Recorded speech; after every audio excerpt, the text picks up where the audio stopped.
ថាធ្នូនេះចេញពីដើមនេះបាទគឺដុំឈើមួយកណ្ដាប់នេះបាទខ្ញុំបាទតលចាន់លីនសូលម៉ាន់កាយគោរពជម្រាបសួរបងប្អូនពេលនេះគឺខ្ញុំឈរនៅផ្ទះតាទូងជ័យក្រីសូហើយនេះគឺជាធ្នូមួយទៀតហើយ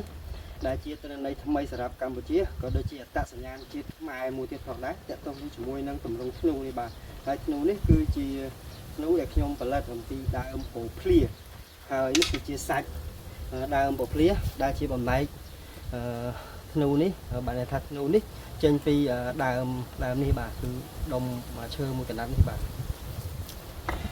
ហើយពេលនេះផងដែរខ្ញុំសូមគោរពអរគុណចំពោះអ៊ំដែលនៅខេត្តបន្ទាយមានជ័យតំបន់ប្រាសាទបន្ទាយឆ្មាស្រុកថ្មពោះបាទ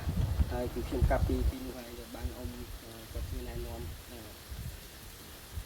ដើមពោធិ៍ភ្លានេះបាទអញ្ចឹងនៅត្រង់កន្លែងនេះគឺយើងសាកមើលទាំងអស់គ្នាតើធ្នូដើមពោធិ៍ភ្លានេះតើវាមានគុណភាពយ៉ាងណាតើបាញ់ទៅត្រូវដូងជាដែរទេបាទ